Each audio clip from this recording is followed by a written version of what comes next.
হুজুর বেয়াদবি মাফ করবেন, আমি একজন যুবক, আমি চোখের জেনা থেকে বাঁচতে চাই এবং চেষ্টা করি, কিন্তু গ্রামের কিছু কিছু মেয়েদের জন্য চোখের জেনা হয়ে যায়, না ইচ্ছা সত্ত্বেও এটা আমি করে ফেলি, এটা কি গুনাহ হবে এবং এদের থেকে বাঁচবো কিভাবে, দয়া করে বলবেন please.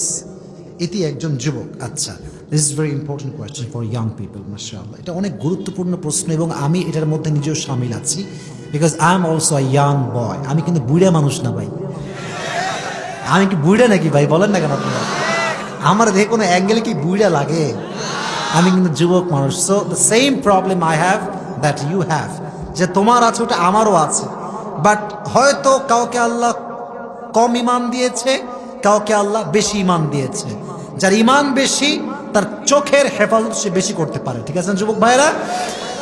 So how can we protect? কীভাবে বাঁচাতে পারি? দেখেন প্রিয় ভাইরা, বাঁচানোর জন্য প্রথম সবচেয়ে উপায় হচ্ছে নিজের চোখটাকে একটু নিচের দিকে নামিয়ে রেখে ইস্তেগফার পাঠ করবেন আর হাঁটবেন।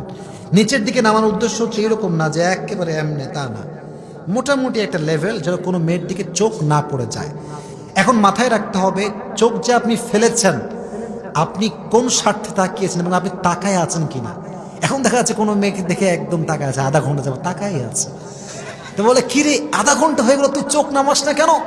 বলছে ইয়ার তুঝে পাতা নেই একবার দেখনা হালাল হ্যায়, একবার দেখে হালাল, তাই তাকায় আছি, বেটা চোখ নামাইলেই হারাম হয়ে যাবে। এগুলো শুনলে মনে হয় যে ওরে বাটপা, হাই হাই হাই, একবার দেখা হালাল তো তাকাইছে, তো তাকাইছে, চোখই নামে না। তো যাই হোক, এক, বিনয়ের সঙ্গে রাস্তায় হাঁটবেন, চোখটা থাকবে ঠিক নিচের দিকে, ইস্তেগফার পাঠ করতে করতে হাঁটবেন। রাজি আছেন তো ইনশাআল্লাহ?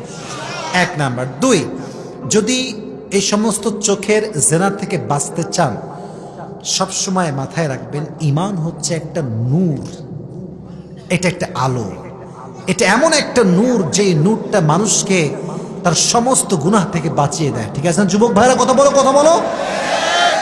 ঈমানটাকে বাড়াবা কেমনে আমি বুঝাই দিই। ঈমানকে বাড়ানোর জন্য 5 ওয়াক্ত নামাজ ঠিকঠাক জামাতের সঙ্গে লাগবে। ঈমান বাঁচানোর জন্য দাড়ি লাগবে। ঈমান বাঁচানোর জন্য সঠিক পোশাক লাগবে। এখন বোঝো আমি কেন বললাম এই 2 পয়েন্ট ঈমানের কথা। আমি এই জন্য বললাম, আমি আসিফ রাস্তা দিয়ে হাঁটতেছি, আই হ্যাভ জুব্বা and I have beard, long beard I have, mashallah, and I have tupi on my head. আমি হুজুর, I'm just like look like হুজুর। তো আমি যখন রাস্তা দিয়ে হাঁটবো, আমি এই টুপি পরে, জুব্বা পরে, দাড়ি রেখে যত যাই করি না কেন, হলে গিয়ে সিনেমা দেখতে পারবো না। এটা বিবেকের ব্যাপার, এটা আপনার বিবেকেই বাধা দেবে। কেন?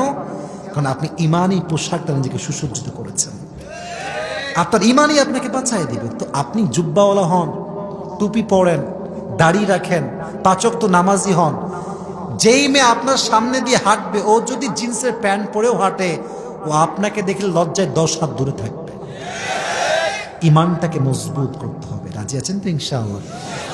Number 3, and that is the last point. দেখো বর্তমান যুগটা এত খারাপ, চাহে তুম জিতনি ভি কোশিশ কর লো তুম নেই কর সকতে। কারণ হচ্ছে আজকাল ফেসবুক, ইউটিউব এত বাজে জঘন্য জায়গা, না চাইতেও নগণ্য ন্যাকেড ভিডিও চোখের সামনে চলে আসছে। আমি চাচ্ছি না আমি দেখবো, আমি দেখিও না, বাট আমার সামনে চলে আসছে। এখন করণীয় কি? করণীয় হচ্ছে ইন্নাল্লাহা লা ইয়ানযুরু ইলা সুওয়ারিকুম ওয়া আমওয়ালিকুম ওয়া ইন্নাল্লাহা ইয়ানযুরু ইলা কুলুবিকুম ওয়া আ'মালিকুম। The Prophet says in this hadith, Allah does not look at your face, Allah does not look at your body, do you have the 6 pack or not, Allah does not look at your wealth, Allah বান্দার সম্পদ দেখে না, body দেখে না, চেহারা দেখে না। ওয়া ইন্নাল্লাহা ইয়ানযুরু ইলা কুলুবিকুম ওয়া আ'মালিকুম, আল্লাহ দেখে বান্দার অন্তর, বান্দার নেক আমল। ঠিক কিনা বলো যুবকেরা? তোমার দিলে কি আছে এটা কেউ না জানলেও আল্লাহ কিন্তু জানে। অতএব তুমি যদি ভাবো যে আল্লাহ আমি দেখতে চাই না, তাও যদি চোখ পড়ে যায়, আল্লাহ বলছে বান্দা আমি এতটা কঠিন নই, তোর হৃদয়ের খবর আমি জানি, তোর যদি অজান্তেও ভুল হয়ে যায়, আমি আল্লাহ তোকে অজান্তেই ক্ষমা করে ফেলবো। সুবহানাল্লাহ পড়ে তুই টেরও পাবি না। তাহলে বোঝা গেল নিজের ঈমানটাকে শক্ত করতে হবে, রাস্তায় চলার সময় চোখটা নিচে রেখে চলতে হবে এবং সব সময় তওবা ইস্তেগফার পাঠ করতে হবে। রাজি আছেন তো ইনশাআল্লাহ? আল্লাহ সবাইকে এই সমস্ত চোখের গুনাহ থেকে হেফাজত করো, সকলেই পড়না আমিন।